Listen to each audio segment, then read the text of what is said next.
We Nation Radio on the scene, always neat and always clean. What's happening, everyone? Welcome again to another episode of We Nation Reads here on We Nation Radio. And it is an honor to be here again with you to share some more wonderful information from an amazing book author that we're going to introduce in just a moment. And today we are continuing with our series through the Diverse Books Project.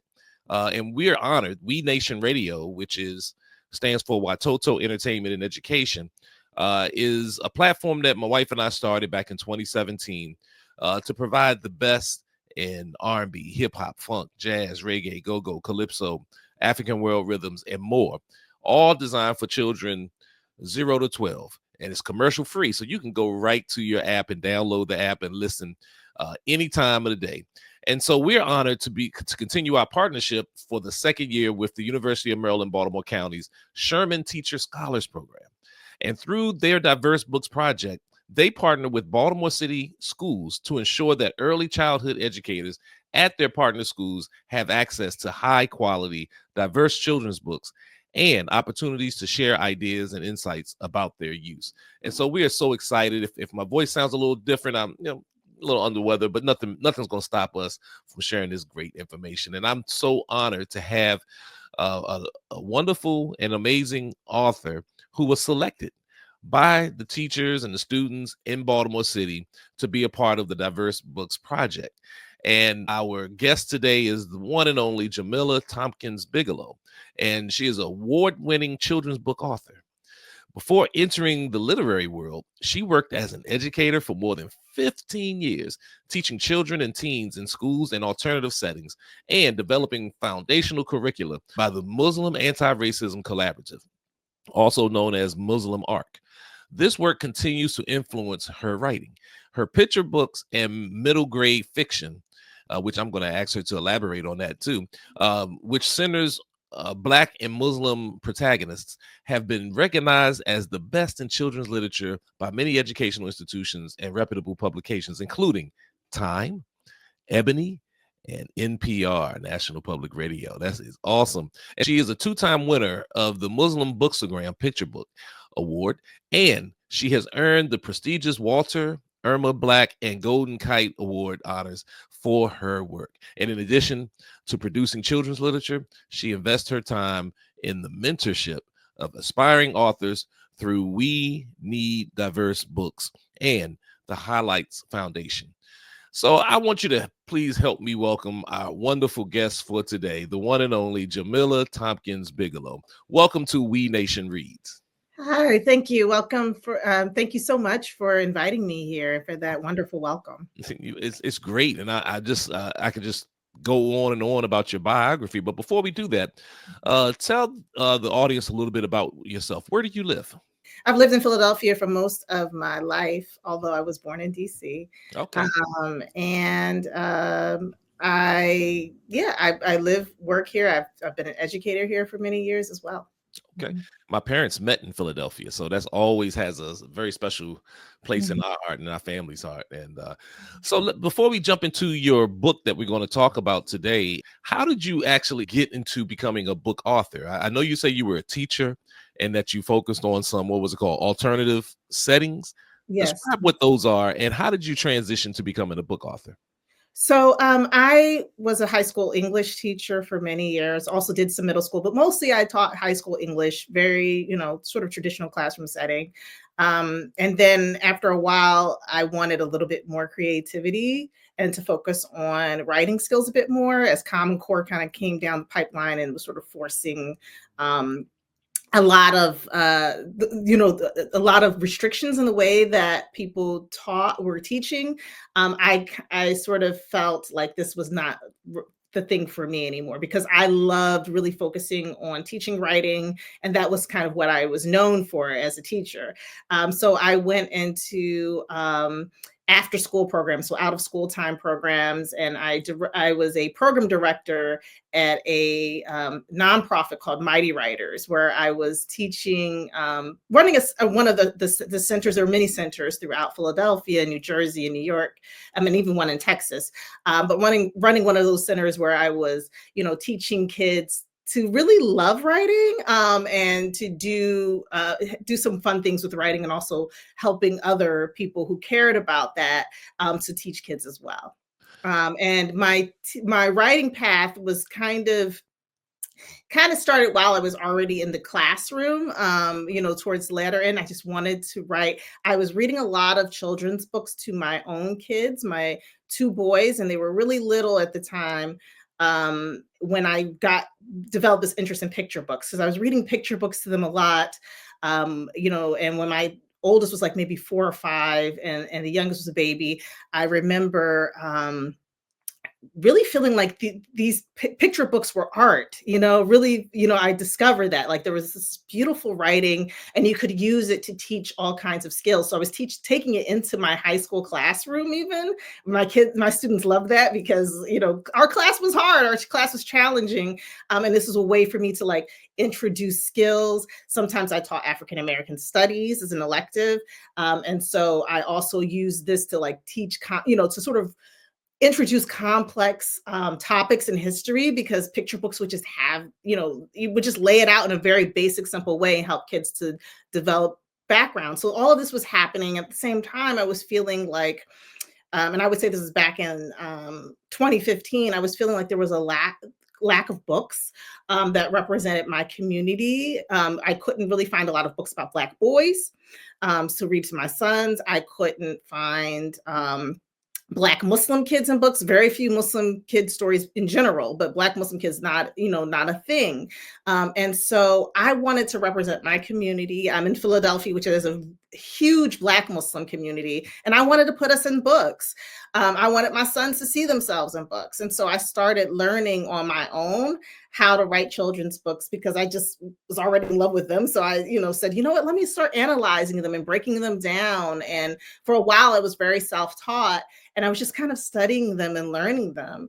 I actually fell into getting published accidentally, in a way, not accidentally, but not in the way that is common. I was just learning and studying when there was an editor at Simon and Schuster, South Asian woman who happened to be Muslim, she edited children's books, and she had started a line of Muslim children's books, and she wanted the Muslim children's books to be diverse, right? To represent all of the communities in the, in America, Muslim American communities.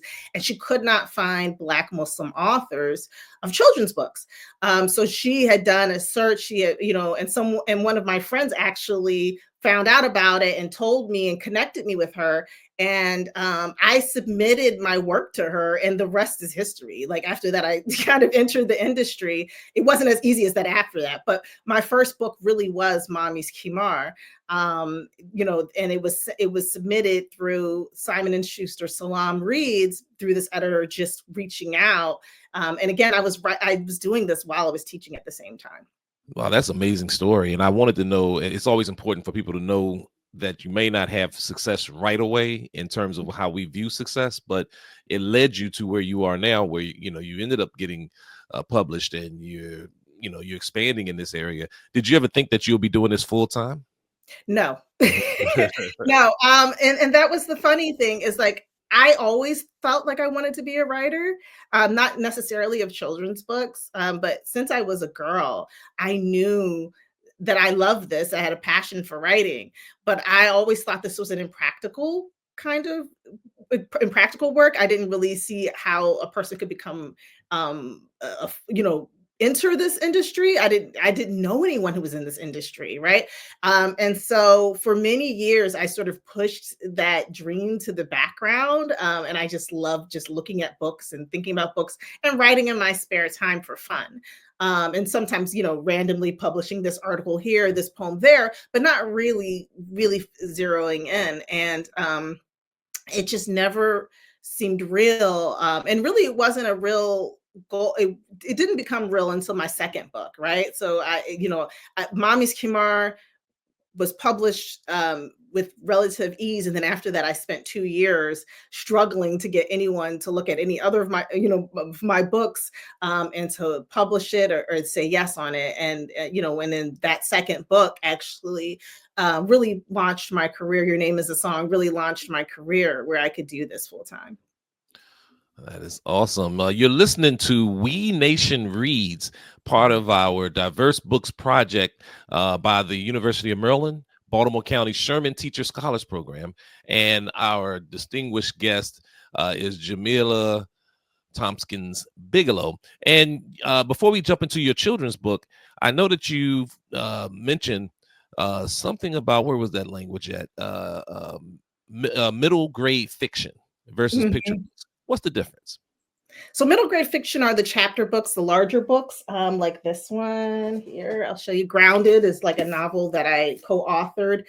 So just books that are for kids ages 8 to 12 that are a little heftier than the sort of chapter books. Like, I guess I could say like Junie B. Jones is like something that might stick out to a lot of adults. Like, so that's like a chapter book, and middle grade is even bigger. It's like sort of the bigger novel type things.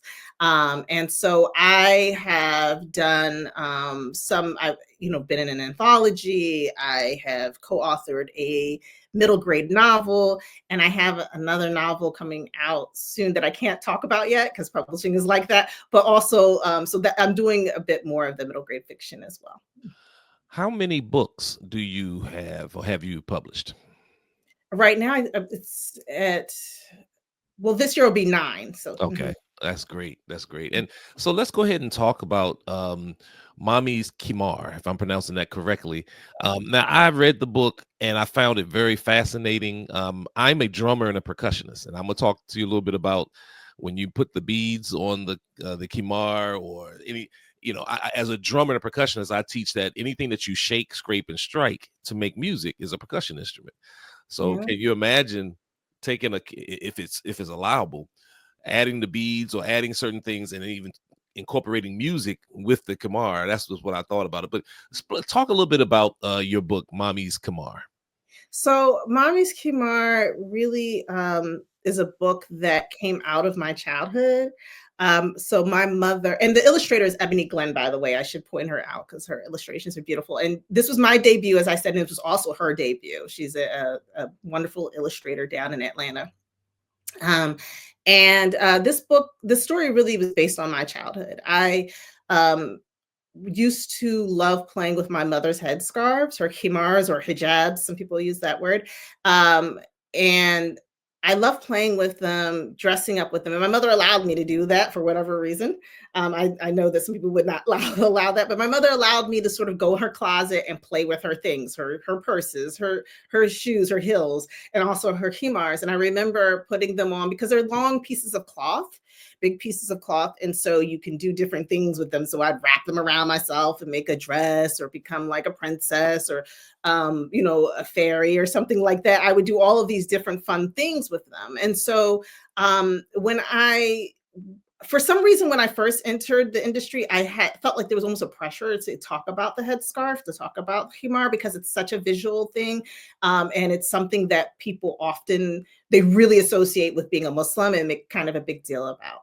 But when I went to write the story, I didn't really want to write a story that was about defending the khimar or, like the politics of the khimar, or a girl being attacked or treated poorly because of the khimar. It happens, and those stories are still important. But for me, I needed to write a story that was just this kind of story that I would have enjoyed as a 5-year-old. And so that's what I did. And so I wrote a story where it's just about the bond between the girl and her mother, and sort of feeling bonded to her mother because of this piece of cloth. And the little girl just kind of seeing herself in her mother, right? And sort of like, oh, I get to be like mommy by putting on this khimar and pretending to be different things at the same time, having fun. But at its heart, it's really just a joyful, fun story. Well, with that, we're going to take a moment and listen to the story. And then we're going to follow that up with a couple of other questions. Again, you're listening to We Nation Reads. I am Uncle Devin, the children's drum cushionist, and you're listening to our Diverse Books Project through the University of Maryland, Baltimore County's Sherman Teacher Scholars Program. Our guest is Jamilah Thompkins-Bigelow, and right now we're going to take a listen to her book, Mommy's Khimar.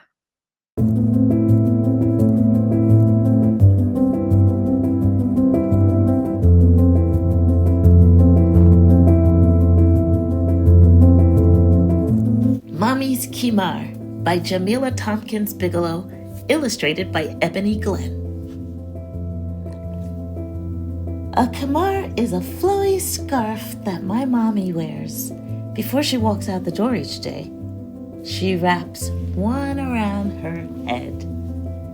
In Mommy's closet, there are so many khimars, so many that I can't count them.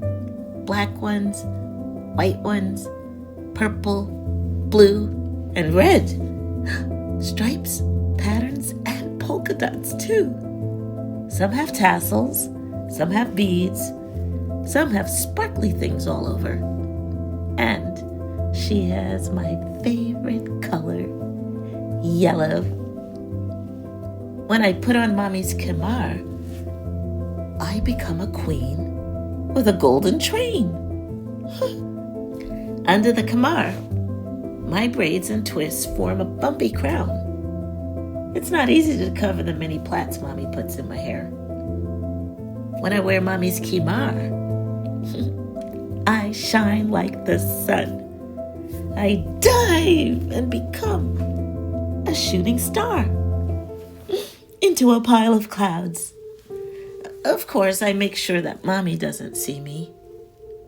When I wear Mommy's khimar, I am a mama bird. I spread my golden wings and shield my baby brother as he sleeps in his nest. Mommy shakes her head, but her eyes are smiling. When I wear Mommy's khimar, I'm a superhero in a cape, dashing from room to room at the speed of light. Daddy snatches me up and I fly. Mommy can't stop laughing when his bristly beard tickles my cheek with a kiss. When I wear Mommy's khimar, Mommy is with me, even when she's away. I close my eyes, and if I breathe in deeply, really deeply, I smell the coconut oil on my Mommy's hair and the cocoa butter on her skin. And if I breathe in even more deeply than that, I smell the cinnamon in her favorite dessert. She always shares a piece. When I wear Mommy's khimar and Mom visits after Sunday service, she sings out, "Sweet Jesus," and calls me her sunshine. Mom doesn't wear a khimar. She doesn't go to the mosque like Mommy and Daddy do. We are a family, and we love each other just the same. When I go to the mosque wearing Mommy's khimar, the older women coo, "Assalamu alaikum, little sis." Mommy smiles so proud. My Arabic teacher exclaims, "Beautiful, beautiful hijab."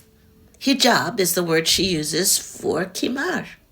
Sometimes I say hijab too. When I wear Mommy's khimar and we go home, it starts to get dark outside. Mommy tells me gently, "Take it off. It's time for sleep." She removes the khimar from her head, and I remove mine. We hang them up for the night.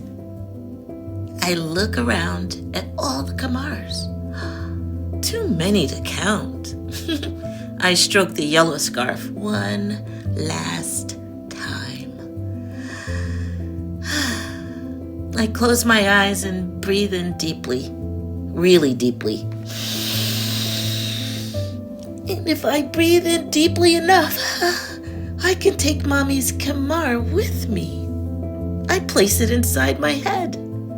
I take other things and place them there too. A crown with a train, the sun and a shooting star, a baby dozing on a golden wing. I take a ticklish kiss in the sky, coconut and cocoa with a cinnamon sweet, and the prayers of gray-haired women. I take all these things with me and go to sleep. Though Mommy is away, it feels like she comes too.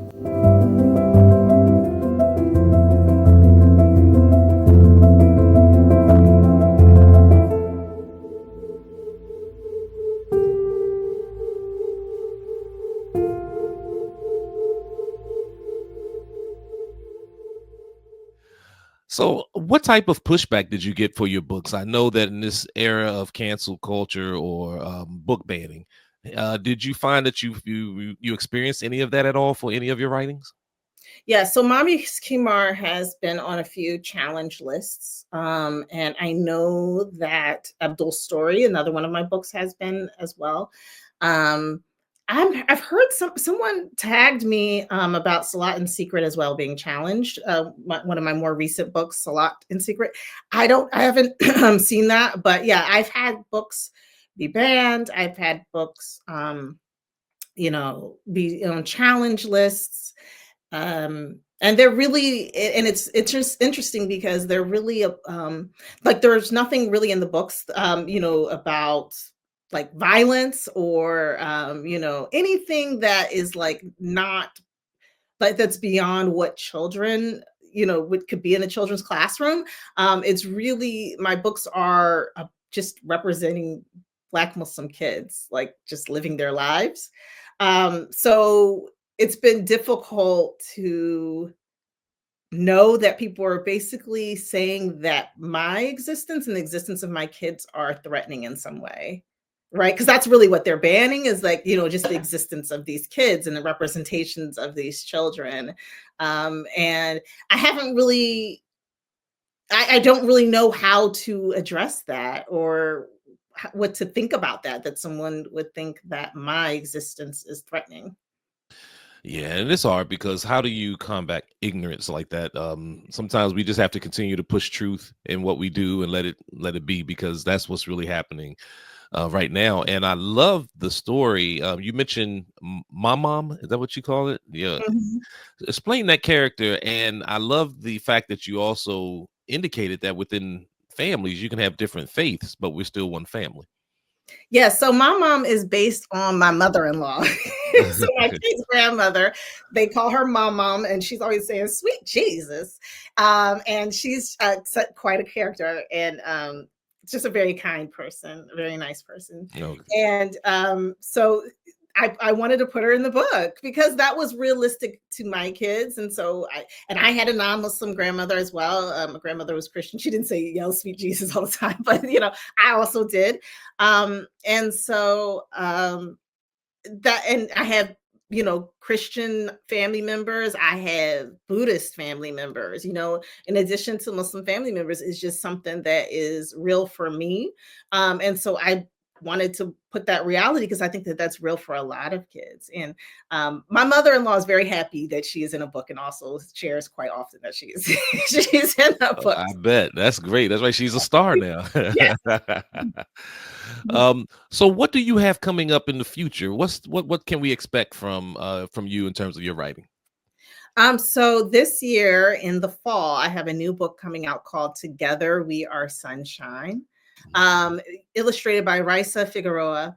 And this book is about three sisters who are just kind of playing in nature, right? And they're also so they're sort of navigating nature, but also navigating their sibling relationship. And it's just a fun, joyful book.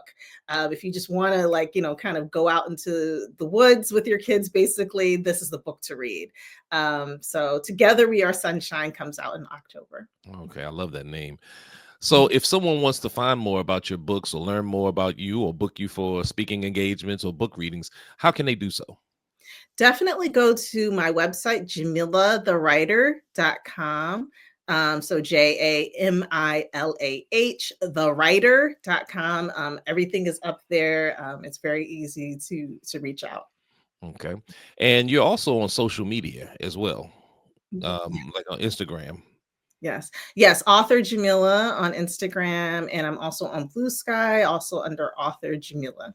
Okay, absolutely. So make sure that you all support these authors because, again, she stepped out on a leap of faith, left what I'm sure people said it was a traditional job to be able to provide diverse books for our children. And I don't care who signs an executive order. We need more diversity. We need more inclusion.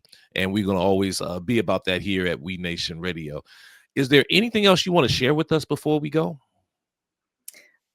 I guess I just want to say, keep writing, keep telling your stories. Okay. Well, let me ask you last thing. If someone wants to be, you kind of already mentioned it, but if someone is thinking about becoming a writer, any other suggestions? I know you said keep writing, but is there anything else that you will, I guess, give them some advice on how to move forward? Yeah, I mean, the biggest thing I say to people is actually the reading part is a more important piece.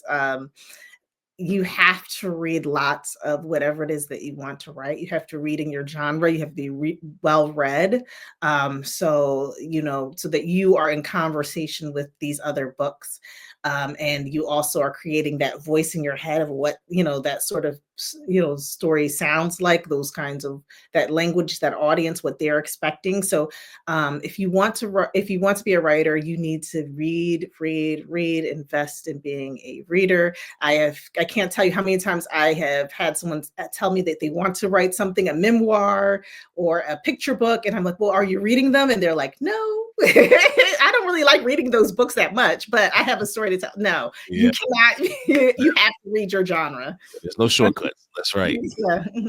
Oh, okay. Well, again, I'm just so honored that you've taken some time to share with us, and congratulations on having your book picked and selected by Baltimore City Schools through the Diverse Books Project. So it's a great honor, and we're grateful to still be working with them, on this as well. So thank you so much, Jamilah Thompkins-Bigelow, and I want to put up her book one more time. This is Mommy's Kimar. And one thing I didn't mention, and I want if you can cover this real quick, you had mentioned Hajib and the Kamar. Is there a difference?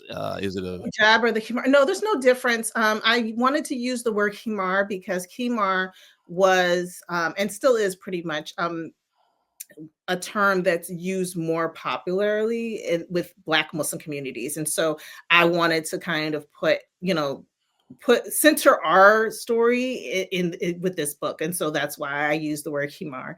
So in a lot of Black Muslim communities, you'll hear the word himar, and it's it means the same thing as hijab.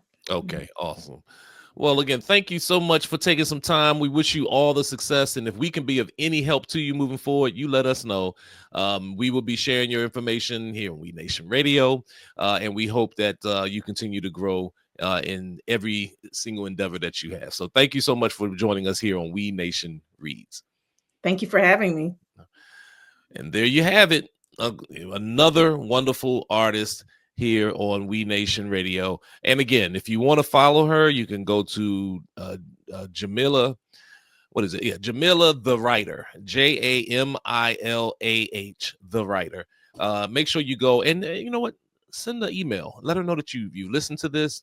Just any questions that you have. I think she would love to be able to have that feedback. And again, you can follow us on We Nation Radio. And again, We stands for Watoto Entertainment and Education, and Watoto is Swahili for children. And we started the station similarly to address the lack of children's music in the Black community. Most music kind of caters to the dominant culture. We wanted to make sure that we curated music from artists such as myself and others who dedicate their art form to children's music. So you can go to wenationradio.com. You can also download us on your mobile app or your Android or your iPad. Just look for We Nation Radio with 2 E's, and those are 3 different words. Just download it. It's free. It doesn't cost anything, and we can continue to move forward. So thank you so much for being here. I am your host, Uncle Devin, the children's drum cushionist. And as I always say, just remember, life is a drum, so beat it.